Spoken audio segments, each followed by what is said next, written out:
Sejam bem-vindos a essa capacitação do Sistema de Operacionalização do Componente Especializado em Santa Catarina, SISMEDEX, hoje com ênfase no perfil para usuários, para os nossos operadores com perfil autorizador.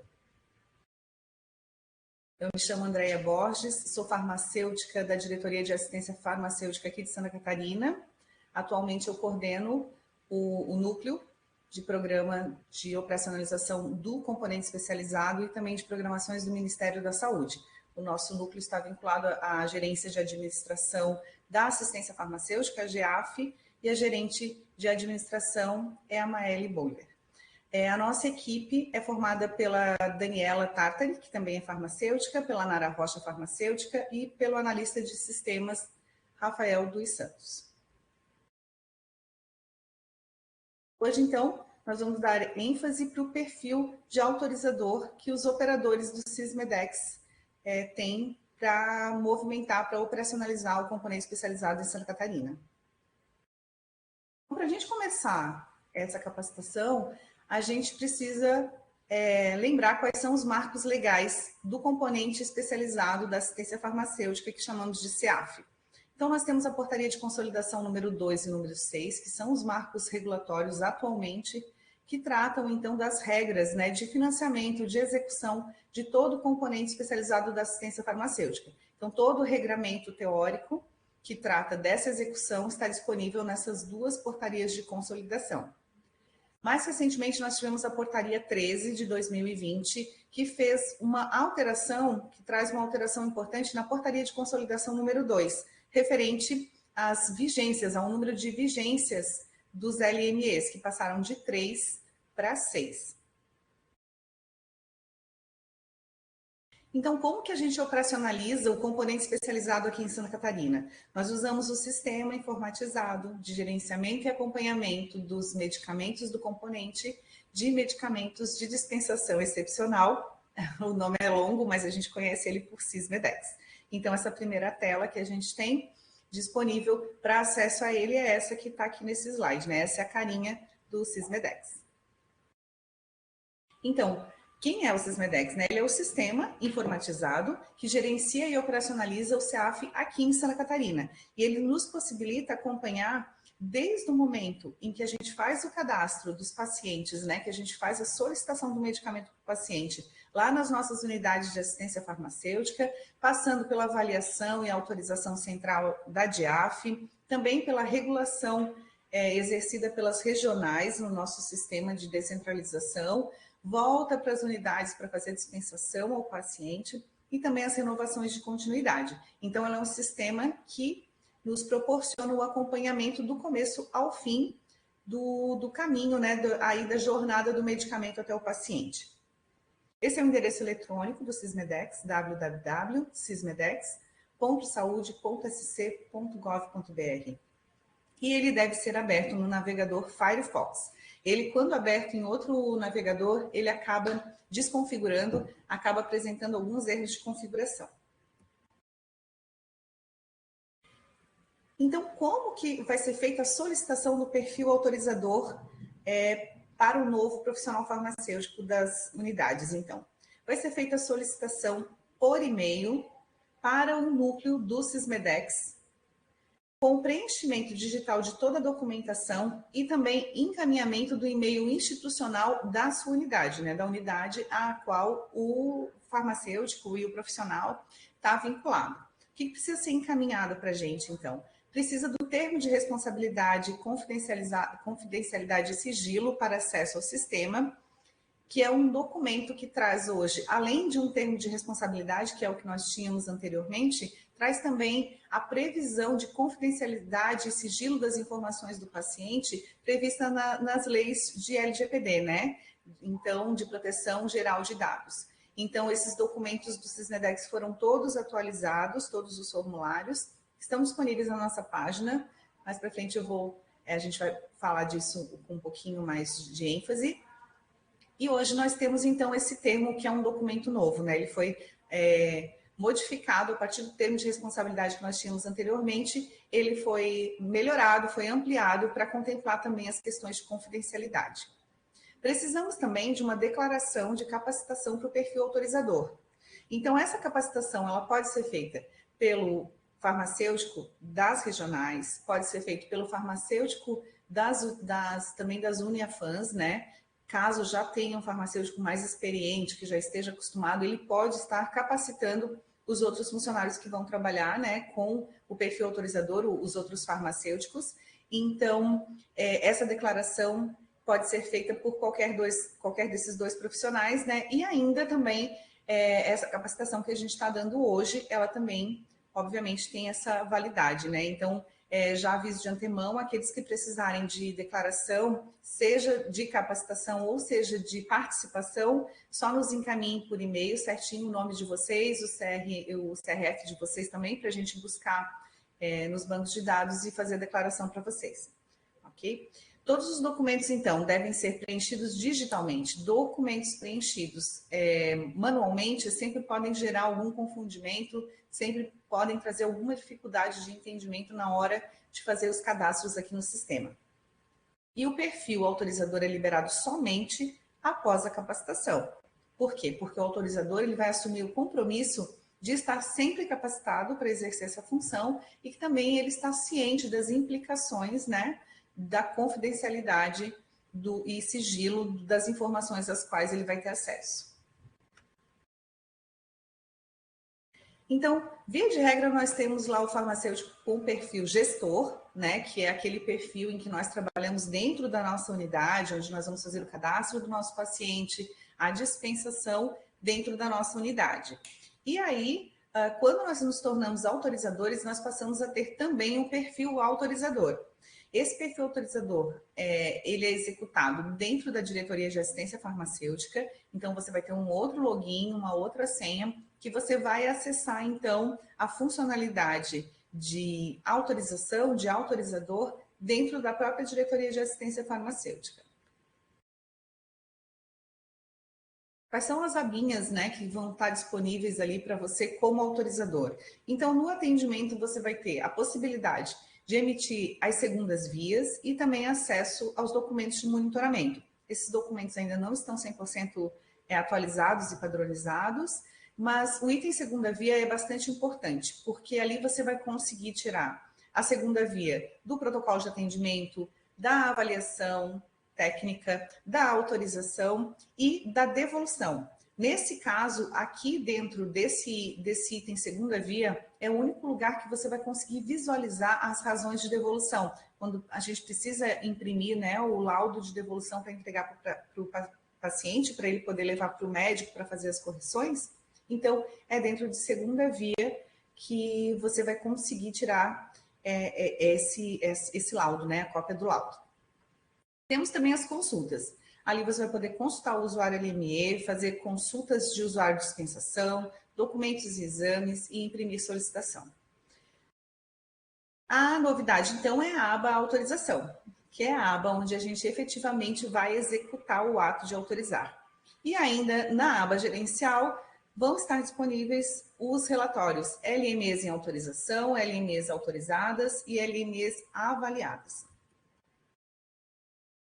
Como se dá o acesso aos medicamentos do CEAF, então? É feito por etapas, né? Por partes de um processo. Então, a gente tem a solicitação dos medicamentos, quando o paciente, munido dos seus documentos pessoais, dos exames necessários para a solicitação do seu medicamento, dos documentos necessários para a solicitação de medicamentos pelo componente especializado, vai até a unidade, faz a solicitação dos seus medicamentos. A partir daí, esse processo vai passar por uma avaliação técnica, uma autorização. Posteriormente, se a autorização for, né, de um processo deferido, houver um deferimento dessa solicitação, então o paciente passa a receber o medicamento por meio da dispensação na unidade. Na unidade também podem ser realizadas adequações e as renovações para a continuidade do tratamento. Hoje a gente vai se ater aos pontos de autorização, adequações e renovações para a continuidade do tratamento. Esse é o foco dessa capacitação. E quais são as etapas de execução no Sismedex, então? A gente tem o cadastro de novas solicitações, adequações e renovações. a avaliação central para novos medicamentos, a autorização de novas solicitações, adequações e renovações.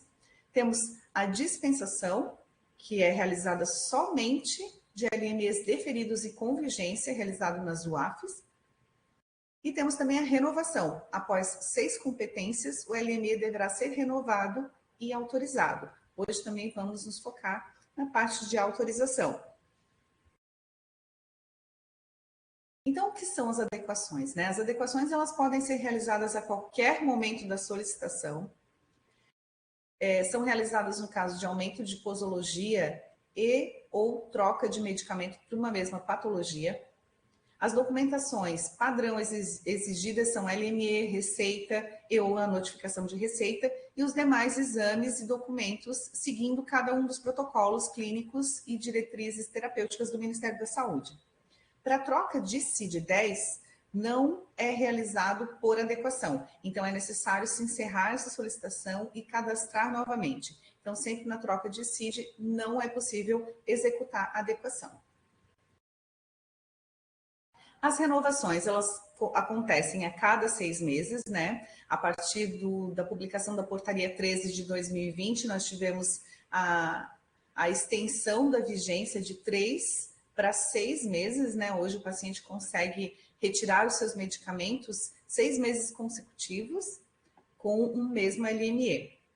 Então, essa ação é disponível no Sismedex no último mês de vigência. Então, diferente da adequação, que é um ícone que já vai abrir no Sismedex assim que a gente cadastrou o processo, ele foi avaliado, foi autorizado, tem vigência, já vai abrir a possibilidade de você fazer uma adequação. Diferente disso é a renovação, que vai estar disponível somente no último mês de vigência. Então, ela vai ser realizada trimestralmente ou semestralmente, mediante a apresentação de LME, prescrição médica e os documentos conforme o PCDT. Bom, mas eu acabei de dizer que a vigência são de 6 meses, né? Como que a gente vai ter a realização, então, de uma renovação trimestral ali, né? É que, na verdade, em alguns casos de medicamentos que não podem ser autorizados automaticamente, eles terão que ser autorizados manualmente, né? Pela unidade. Na verdade, com o advento dessa portaria, com essa extensão da vigência para 6 meses, nós tivemos essa extensão documental. Mas o Sismedex ele não comportou essa mudança na prática do sistema. Então, nós continuamos no Sismedex com apenas 3 meses de vigência para preenchimento. Então, nós tivemos que buscar um artifício, né, uma customização do sistema para que o paciente pudesse ter acesso a esses 6 meses de tratamento que é de direito.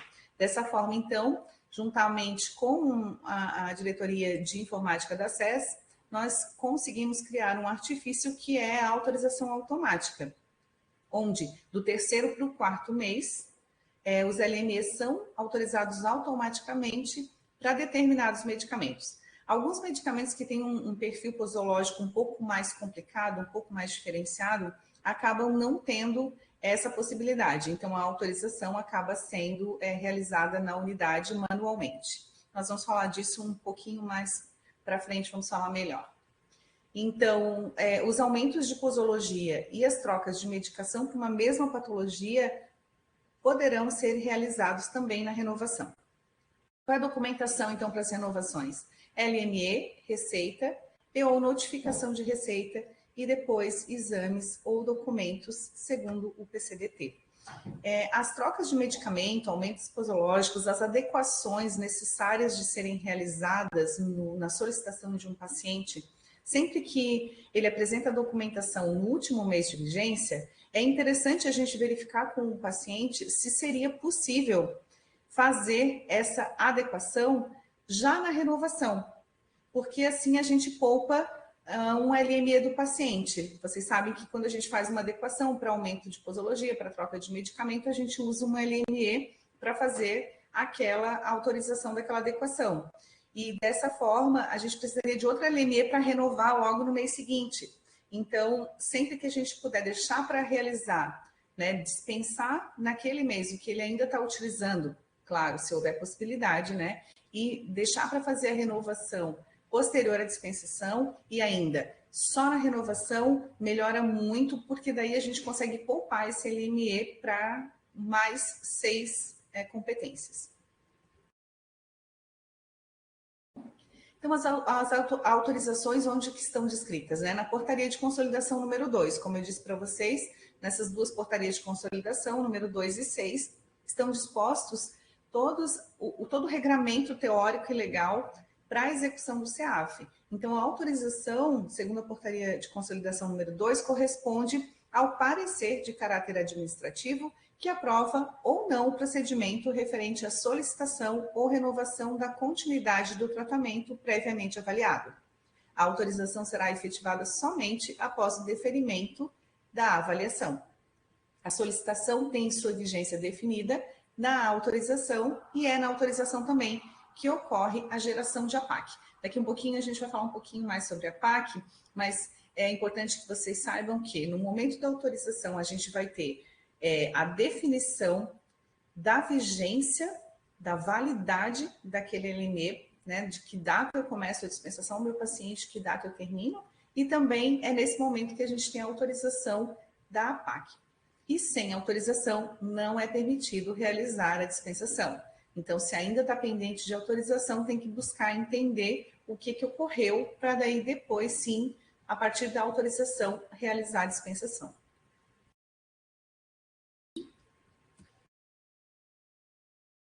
Então, as APACs, o que são, né? A APAC, Autorização de Procedimento Ambulatorial, é um instrumento que tem por objetivo o registro dos atendimentos ambulatoriais realizados no SUS. É um recurso fundamental para autorização, cobrança, pagamento e também para fornecimento de informações gerenciais para os bancos de dados do SUS, o CIA-SUS. Então, é importante a gente entender que é a partir da geração da APAC que nós vamos ter o ressarcimento dos recursos financeiros do CEAF. Então, o Ministério da Saúde, a partir das informações que ele recebe da geração de APAC, é que nos faz o ressarcimento ou que faz, né, a transferência de recursos dos medicamentos do CEAF.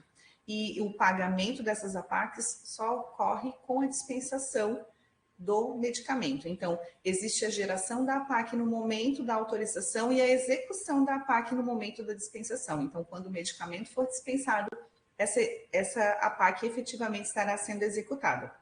Então, na autorização é gerado o número de APAC, que juntamente com os outros dados, então, são encaminhados mensalmente para o CIA-SUS. Quais são os tipos de autorização que a gente tem? Então, a gente tem uma situação de autorizado, realmente, solicitação deferida na etapa de avaliação, preenche os critérios de inclusão, não apresenta critérios de exclusão do PCDT e demais legislações norteadoras. Não autorizado, quando a solicitação for indeferida na etapa de avaliação. Então, não preencheu critérios de inclusão ou apresenta critérios de exclusão. E tem a possibilidade também da autorização justificada. Ela é uma autorização administrativa que atualmente ela não é permitida, né, o uso dela aqui no estado. Então, ela é utilizada em pouquíssimos casos de alguns pacientes que vêm em atendimento de muitos anos atrás, e aí com a autorização da DIAF, então, esses pacientes acabam ainda tendo autorização justificada, mas é uma quantidade realmente muito pequena de pacientes. Quando e quem que pode autorizar, então? Novas solicitações. A autorização é realizada pela DIAF. A adequação, se for um novo medicamento, é realizado pela DIAF. Se for uma mudança de posologia, realizada pela unidade. Na renovação, se houver a inclusão de um novo medicamento, então é realizada pela DIAF. Se for uma mudança de posologia, é realizado pela unidade. Então, essa é a regra geral. Mas a gente sabe que os medicamentos do CEAF têm uma gama muito grande de particularidades. Então, por isso, aqui na DIAF a gente construiu uma planilha que está muito bem estruturada, com várias informações a respeito dos medicamentos do CEAF. A Dani deve estar colocando para vocês aí no chat, para vocês terem acesso. Acredito que muitos de vocês já acessam, né? Já tem acesso a essa planilha. Quem ainda não tiver, fique à vontade, esse é o link, pode nos pedir também.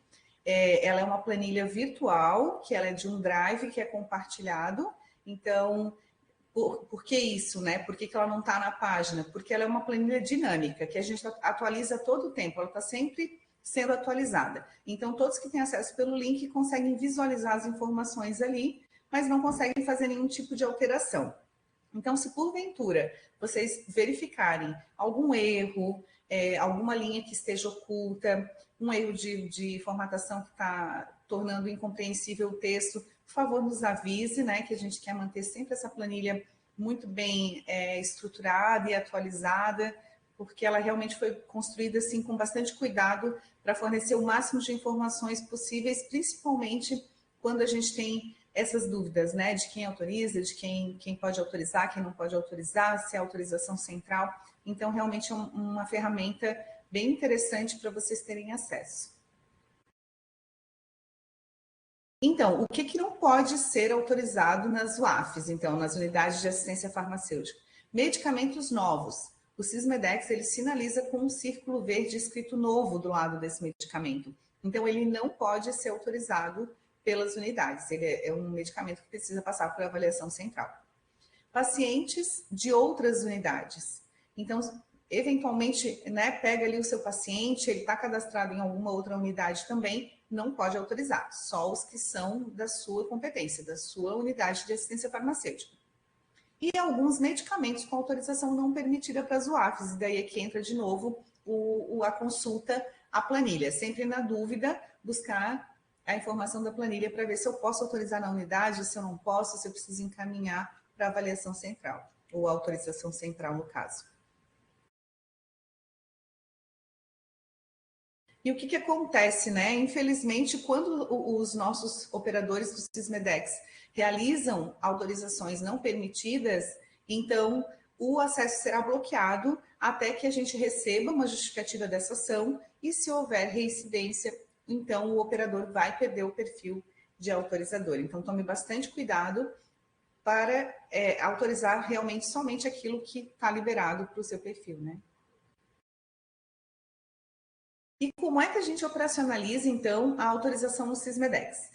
A gente vai passar por uma parte um pouco mais contextual, depois a gente vai vendo nas telas, né, nos prints, vai ficar mais elucidativo. Então, com a LME em mãos, a gente faz a consulta do paciente no sistema. Então, esse é o ponto fundamental. Qualquer coisa que você for fazer no Sismedex, a primeira ação que você vai fazer é consultar o paciente. Você vai entrar lá, vai saber qual é a situação desse paciente, qual é a situação das solicitações, se ele usa mais de um medicamento, se ele está cadastrado em mais de uma unidade, se ele tem avaliação, medicamento em avaliação, se ele está com tudo autorizadinho, renovadinho, direitinho. Então, a primeira coisa que a gente faz, o paciente chegou, a documentação chegou para eu autorizar, eu vou consultar o meu paciente no sistema. Depois, com o LME em mãos, então eu vou fazer a conferência dos dados no sistema. Né? A gente vai conferir para ver se todos os dados estão adequados.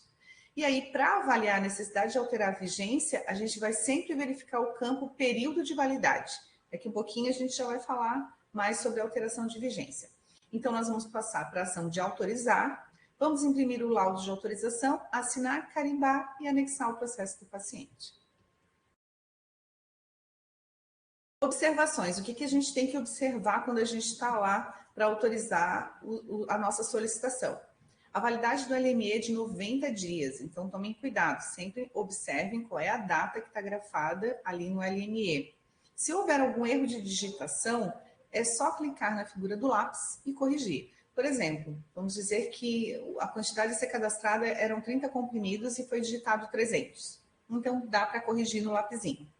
Na autorização do medicamento não é permitida a alteração da quantidade posológica prescrita. Então, a gente tem que seguir exatamente o que está posto na receita, no LME, pelo profissional médico.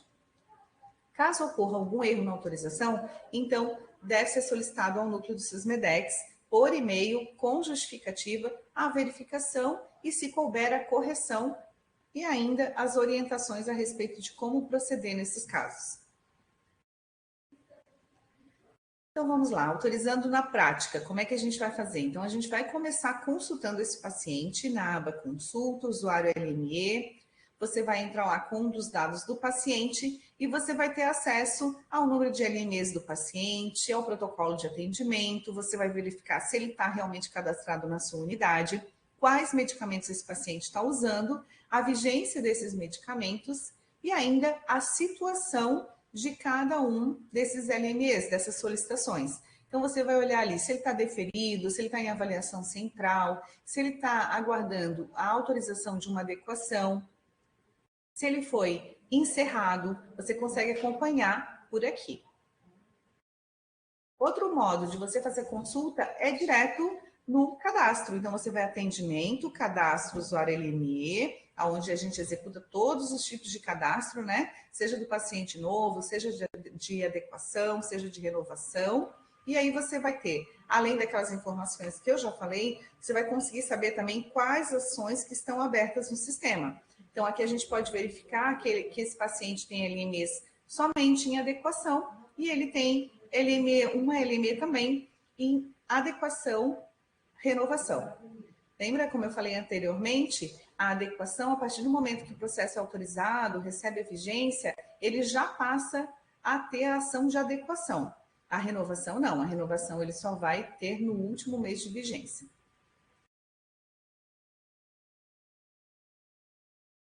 Então, nós vamos entrar lá com o nosso perfil de autorizador, dentro da diretoria de assistência farmacêutica, vamos no ícone autorização, vamos colocar aqui os dados do nosso paciente, pode ser cartão nacional, pode ser CPF, o nome, e vamos pesquisar.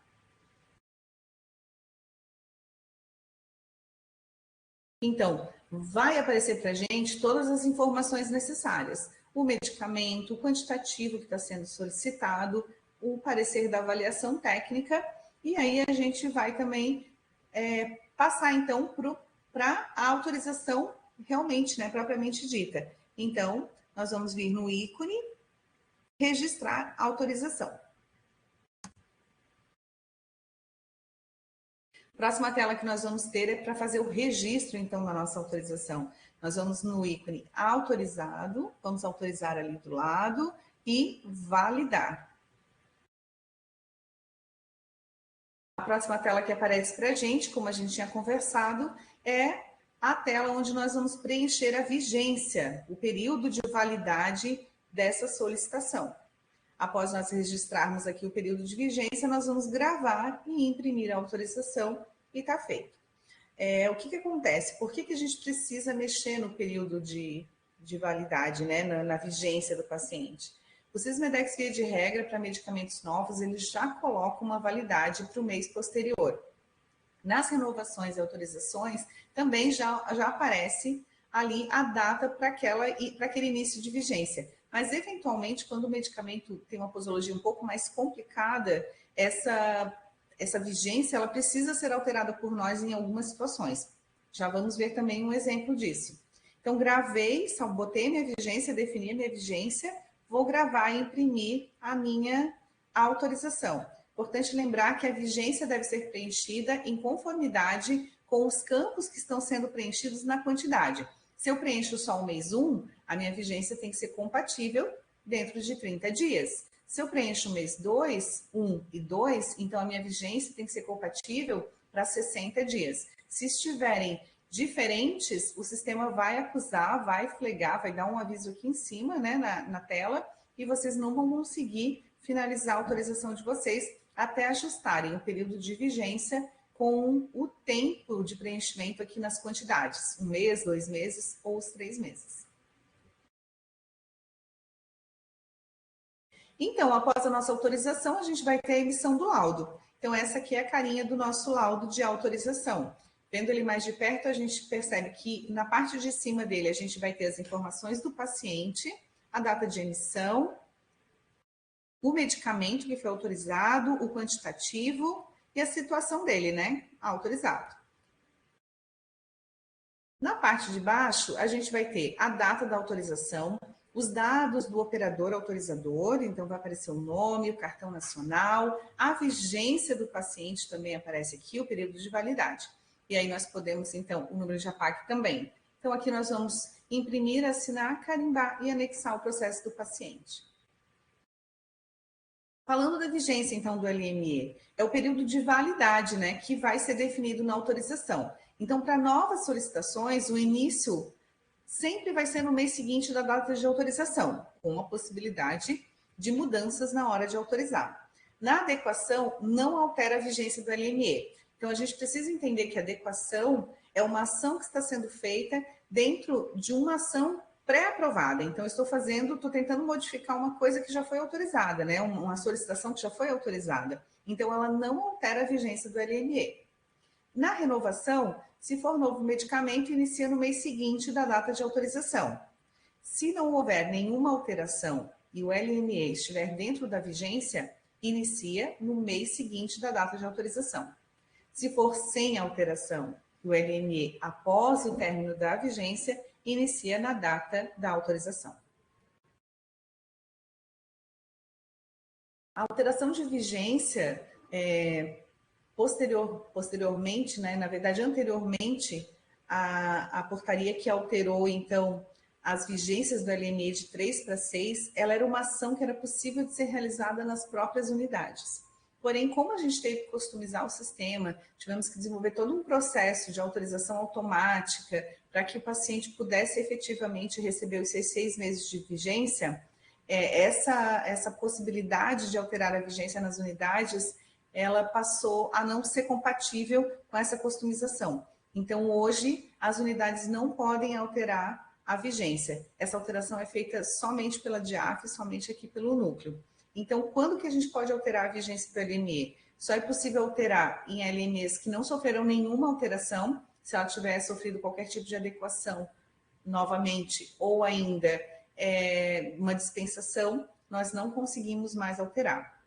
É possível antecipar ou postergar, né, a vigência passada, não é possível de alteração. Então, eu posso antecipar ou postergar a vigência, só que se a vigência já passou, nós estamos em maio, se a vigência é de abril, não há mais possibilidade de alteração dessa vigência.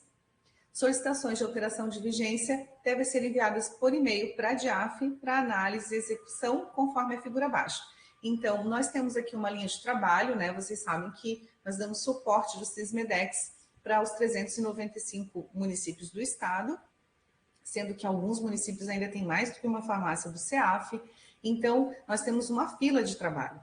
Quando vocês encaminharem e-mails para a gente, é importante que vocês sempre no assunto sejam bem claros qual é o assunto a ser tratado naquele e-mail, né? E nos encaminhe o máximo de informações possíveis para que a gente possa executar o mais rápido possível também e com a maior exatidão o pedido de vocês. A gente sabe que alterar vigência, liberação de senha, são ações que precisam ser realizadas rapidamente. Então, sempre que a gente verifica a nossa linha de trabalho, a gente dá prioridade para esse tipo de solicitação. Então, sejam bem objetivos nos e-mails que vocês encaminham e no assunto, então, sejam mais ainda esclarecedores para que a gente consiga atender rapidamente a necessidade de vocês.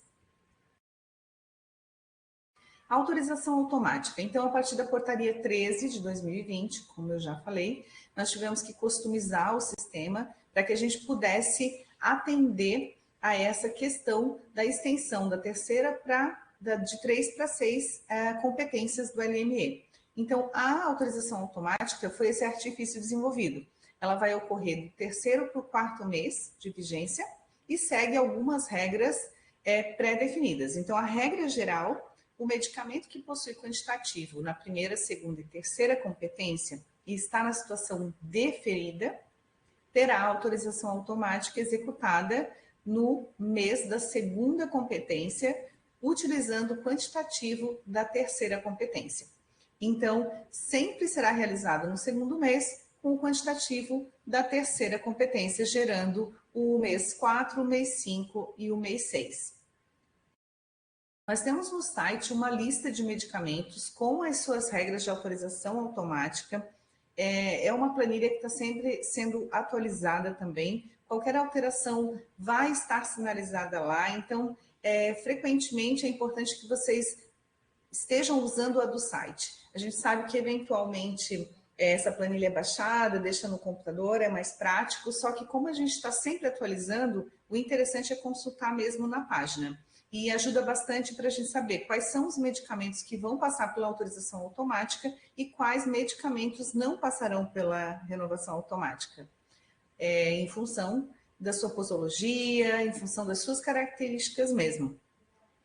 Então, isso é bastante importante porque uma outra característica dessa etapa, né, que a gente incluiu aí no Sysmedex, é que os medicamentos, mesmo aqueles que passam por autorização automática, se eles estão associados a medicamentos que não serão autorizados automaticamente, eles também deixam de ser autorizados automaticamente. Essas regras estão todas dispostas lá, as regras estão descritas e também está sinalizado para cada um dos medicamentos e dos seus CIDs também. Em caso de adequação, sempre é importante observar se já não ocorreu a autorização automática para aquele LME, porque se ocorreu, vai ser necessário adequar os dois LMEs, o do mês vigente, né, da competência vigente, e também o LME da renovação da autorização automática. Então, aqui para a gente ver graficamente, nós temos aí o primeiro, o segundo e o terceiro mês de competência. No segundo mês de competência da primeira PAC, então, a gente já vai ter a realização da autorização automática, gerando a quarta, quinta e sexta competência.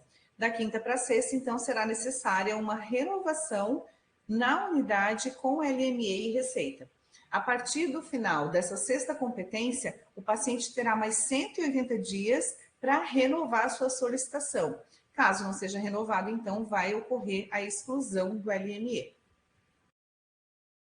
E aqui a demonstração de um medicamento sem autorização automática. Então, na terceira competência da primeira PAC, o sistema vai disponibilizar a renovação para esse medicamento. Então, a autorização vai ser manual pela unidade, mas considerando o LME de 6 competências que foi apresentado pelo paciente. Então, aqui a gente não solicita LME, só autoriza manualmente, gerando assim a quarta, quinta e sexta competência, a segunda PAC.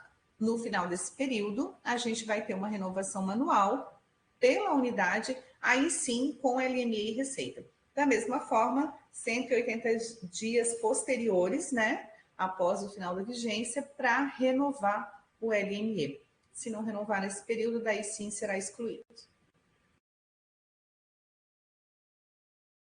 Eventualmente, a autorização automática não se aplica.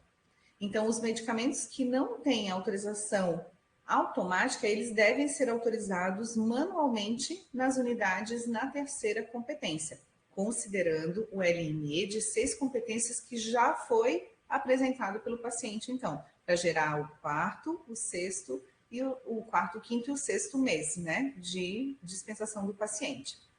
É preciso atentar para as vigências para que a renovação seja realizada na sexta competência com novo LME e receita, e tem que tomar todo cuidado para não acabar gerando mais do que 6 competências por LME para o paciente. E quando que não se aplica, então, né? Para medicamentos com posologias diferenciadas. Aqui eu trouxe o exemplo do infliximab, né? Que acaba sendo o campeão de confundimento na hora de fazer a renovação. Então, aqui o exemplo, ele não está associado com nenhum outro medicamento. Nós temos o início de tratamento em fevereiro e março com a dose de ataque do paciente. Então, no mês 1, né, dessa vigência de fevereiro, ele vai receber 8 frascos, 4 em março. Como se trata de um medicamento bimestral, em abril ele não vai receber o medicamento. Em maio, ele passa a receber 4, 0 em junho, 4 em julho. Então, essa acaba sendo a configuração do primeiro LME do paciente, né? Do primeiro LME de 6 competências. O problema vem agora. No sistema não é possível registrar 040. O sistema não aceita essa configuração de quantitativo para fazer a renovação. Então, a gente retoma aqui, né? O primeiro mês, fevereiro, março, abril. Primeiro mês, 8, segundo, 4. E o mês 3, 0. Depois, maio 4, junho 0 e julho 4. E como é que a gente vai fazer, então, no sistema para registrar essa renovação do paciente?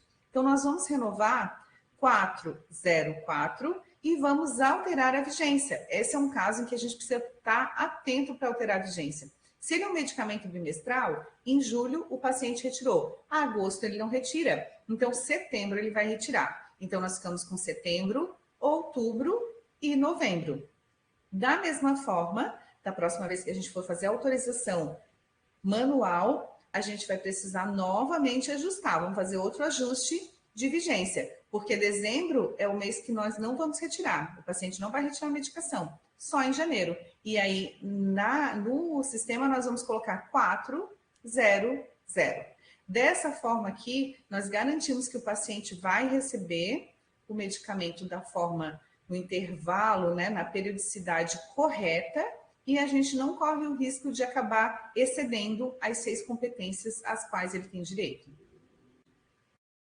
Um outro exemplo também é o rituximab, aqui também sem associação com outro medicamento. Então, vamos considerar que o primeiro mês de tratamento do paciente é janeiro. Esse medicamento ele é semestral. Então, ele pegou janeiro, não pega fevereiro, não pega março, nem abril, nem maio, nem junho. Em julho, o LME dele vai ser renovado e ele vai receber o medicamento em julho, não recebe agosto, não recebe setembro e assim sucessivamente. Se esses medicamentos estivessem associados a outros medicamentos, eu lembro novamente que mesmo aqueles medicamentos que autorizam automaticamente, estando associado a um medicamento que não autoriza, eles passam a não serem autorizados também.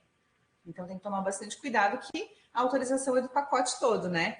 E aí, nesse caso, fica um pouco mais tranquilo da gente executar essas manobras no Sysmedex, né, de posologia, porque é só seguir o intervalo determinado para o medicamento, sabendo que todos os meses vão estar preenchidos com o outro medicamento ao qual o paciente usa, né, associado a esses 2 medicamentos, rituximab, infliximab, e a gente poderia citar até outros medicamentos, né, como exemplo para essa alternação de dispensação nos meses.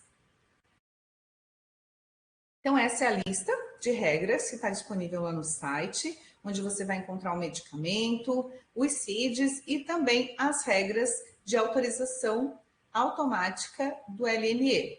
Essas regras elas vão estar dispostas para cada um dos medicamentos, mas também lá embaixo está bem explicadinho o que é cada uma dessas regras, né? Por exemplo, a regra geral, então ele vai passar por autorização automática, esse medicamento.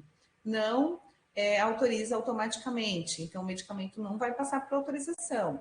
Aquelas regras, né, que eu falei para vocês, né, aquelas exceções, ele autoriza automático, no caso